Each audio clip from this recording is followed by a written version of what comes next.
BSc second year की आज की इस क्लास में मैं आप सभी विद्यार्थियों का स्वागत करता हूं। आज की हमारी क्लास सब्जेक्ट बॉटनी से संबंधित है। बॉटनी की जिस पेपर को हम पढ़ रहे हैं वो सेकंड पेपर है। पेपर का नाम है plant anatomy, ethnobotany and economics botany. उसमें से क्या पढ़ रहे हैं? एनाटॉमी पढ़ रहे हैं। अभी तक हमने किस किस की एनाटॉमी पढ़ी है? हमने पढ़ा है रूट की एनाटॉमी, स्टेम की, और उसमें दोनों प्रकार के मोनोकोट और डाइकोट रूट की। एक और छोटे से टॉपिक के बारे में डिस्कस किया था। मोनोकोट स्टेम और डाइकोट स्टेम के अंदर अंतर क्या होता है, difference between monocot and dicot stem. आज हम इस टॉपिक के माध्यम से पढ़ेंगे स्टेम और रूट में डिफरेंस क्या होता है। जैसा कि यदि आपको कोई पादप भाग दिया जाए, उस पर पर्व और पर्व संधि पाई जाती है, तो आप उसकी मॉर्फोलॉजी को देख करके आसानी से इसको आइडेंटिफाई कर सकते हो कि ये पार्ट प्लांट पार्ट स्टेम है। और यदि इसमें नोड और इंटरनोड नहीं पाई जाती है, एब्सेंट होती है, तो उसको हम रूट कह सकते हैं। लेकिन यदि आपको दो पादप भाग दिए गए जिसमें एक रूट है और एक स्टेम है, और स्टेम का भी वो भाग दिया गया जो इंटरनोड का हो, तो इसमें नोड दिखाई नहीं देगी। तो रूट और स्टेम मॉर्फोलॉजी के आधार पर दोनों एक जैसी दिखाई देगी। तो आप उसको कैसे आइडेंटिफाई करोगे? आइडेंटिफाई करने के लिए हमारे पास कुछ करैक्टर होने चाहिए। हम उसकी टीएच काटेंगे दोनों की, और टीएच काटने के बाद में उसकी इंटरनल स्ट्रक्चर के बारे में डिस्कस करेंगे। तो हम आसानी से आइडेंटिफाई कर सकते हैं कि दिया गया प्लांट पार्ट रूट है या स्टेम है। तो उसी संदर्भ में उस प्रैक्टिकल मैन्यूल्स में याद हो जाए, उसको हम इस थ्योरेटिकल माध्यम से पढ़ रहे हैं। तो क्या पढ़ेंगे हम? Difference between root and stem, मूल और स्तंभ में अंतर क्या होता है, असमानताएं क्या होती है, इसके बारे में डिस्कस करेंगे। तो ये हम एक टेबल के माध्यम से डिस्कस करेंगे, जिसके अंतर्गत एक तरफ रूट को रखेंगे, दूसरी तरफ स्टेम को रखेंगे। दोनों के मध्य पाए जाने वाले विभिन्न प्रकार के करैक्टर्स का कंपैरिजन करेंगे।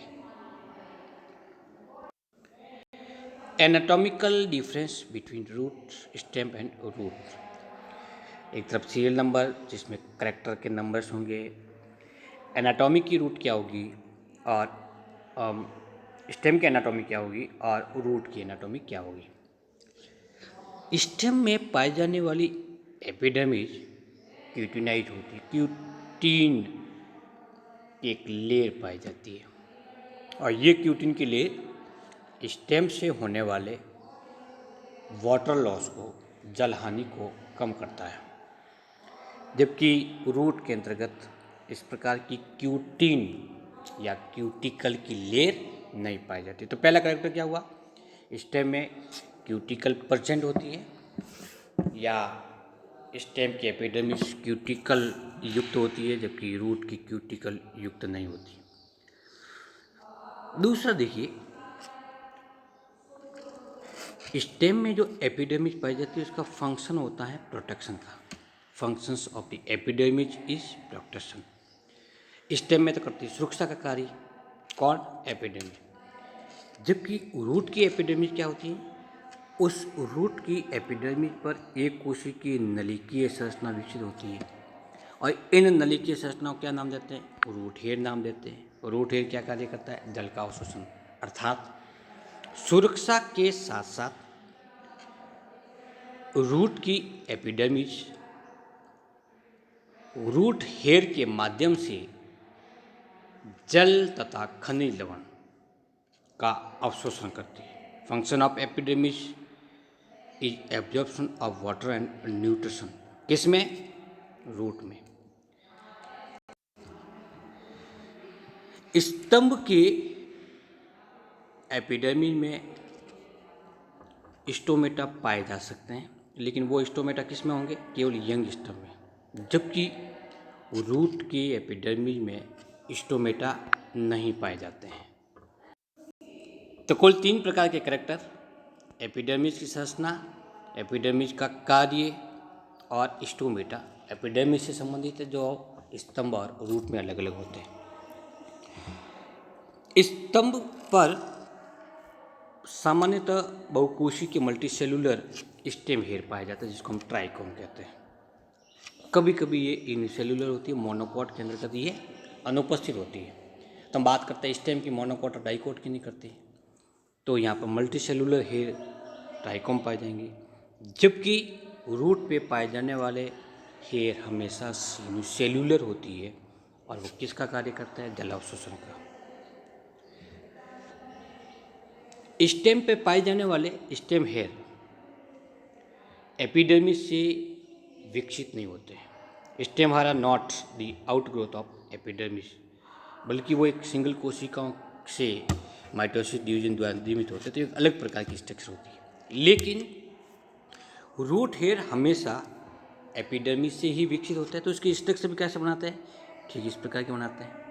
तो एपिडर्मिस के अतिवृद्धि के फलस्वरूप ही रूट हेयर बनता है। जब हम रूट हेयर को तोड़ते हैं तो पूरी कोशिका ही बाहर निकल जाती है।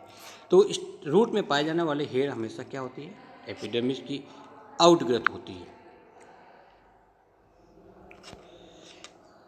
छठा पॉइंट है वो कॉर्टेक्स है।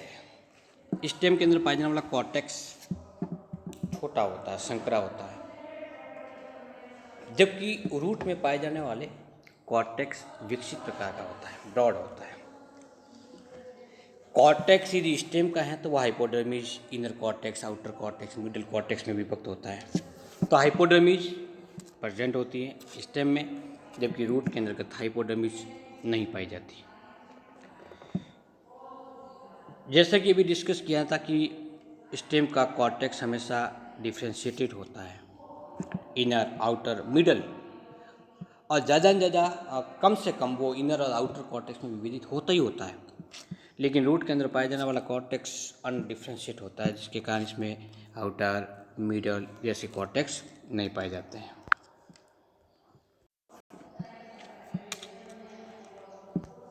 बार जो पॉइंट आता है वो एंडोडर्मिस है।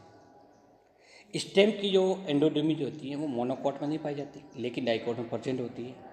एंडोडर्मिस वेस्कुलर बंडल के चारों ओर स्थित होती है और स्टार्च ग्रेन युक्त होती है, जिसको हम स्टार्च शीट के नाम से जानते हैं। जबकि रूट के अंदर पाई जाने वाली एंडोडर्मिस कंटिन्यूस होती है। इसमें कुछ भाग पर, कुछ क्षेत्रों पर कैस्पीरियन बेंड पाए जाते हैं, प्लेट पाई जाती है, जिसे हम कैस्पीरियन सेल्स कहते हैं। और जिन क्षेत्रों में कैस्पीरियन डिपोजिशन नहीं होता उसको हम पैसेज सेल के नाम से जानते हैं। तो पैसेज सेल और कैस्पीरियन सेल रूट की एंडोडर्मिस में प्रेजेंट होती है, स्टेम के अंदर नहीं पाई जाती है। इसके स्थान पर स्टेम में स्टार्च शीट पाई जाती है। पेरीसाइकिल की बात करते हैं, एंडोडर्मिस के जस्ट अंदर की ओर स्थित होती है।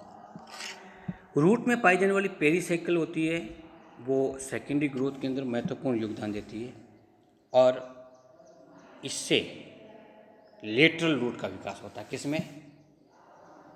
रूट में।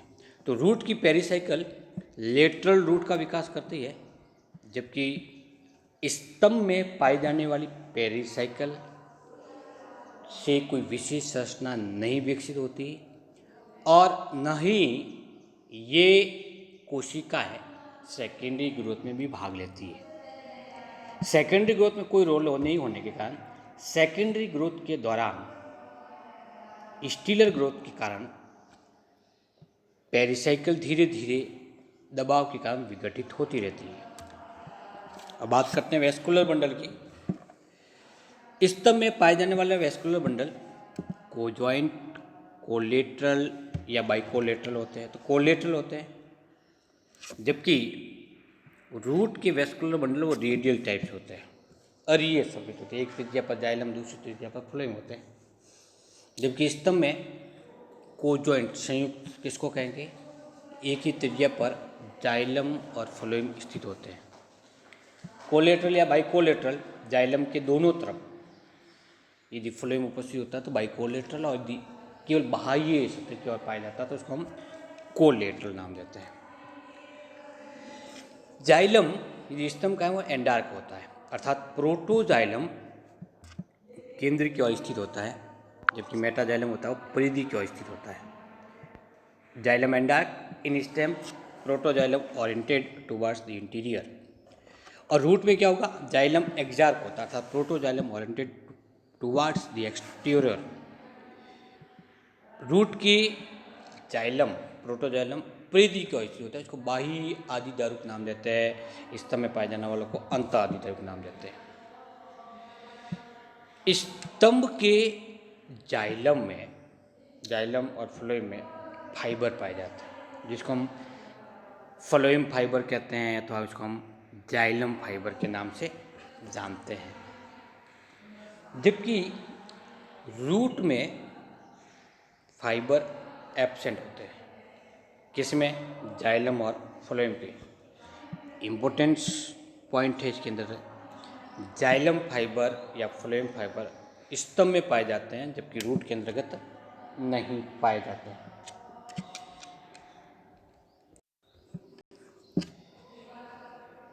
जाइलम के बाद में बात करते हैं पित्त की। रूट के केंद्र में पाए जाने वाला पित्त विकसित प्रकार का होता है, जो कि पैरेन्काइमेटस कोशिकाओं से निर्मित होता है। लेकिन स्तंभ में पाए जाने वाला पित्त अल्पविकसित होता है। यदि वो मोनोकॉट स्टेम है तो उसमें पित्त अनुपस्थित होता है, उसके स्थान पर ग्राउंड टिश्यूज पाए जाते हैं। जबकि डाइकोट रूट के अंतर्गत पित्त विकसित प्रकार का होता है, जो बड़े आकार का होता है। तो मोनोकॉट रूट और डाइकोट रूट दोनों के अंतर्गत पित्त पाया जाता है। लेकिन स्टेम के संदर्भ में यदि बात करें तो मोनोकॉट स्टेम के अंतर्गत पित्त नहीं पाया जाता। जब हम एक्सटर्नल मॉर्फोलॉजी की बात करें, उस स्थिति में पर्व और पर्व संधि, नोड और इंटरनोड युक्त होगा तो उसको स्टेम कहेंगे, और नोड और इंटरनोड नहीं पाया जाता तो उसको रूट के नाम से जाना जाता है। स्टेम रीड और फोरो युक्त होता है, उबार और फांस युक्त होता है, जबकि रूट में इस प्रकार की कोई स्ट्रक्चर नहीं पाई जाती। इस प्रकार से आज के इस टॉपिक में हमने डिस्कस किया है रूट और स्टेम के मध्य पाए जाने वाले डिफरेंस को, जो लगभग 16 पॉइंट के माध्यम से डिस्कस किया है। नेक्स्ट क्लास में हम पढ़ेंगे सेकेंडरी ग्रोथ क्या होती है, किन में पाई जाती है और क्या रोल होता है। थैंक यू, नमस्कार।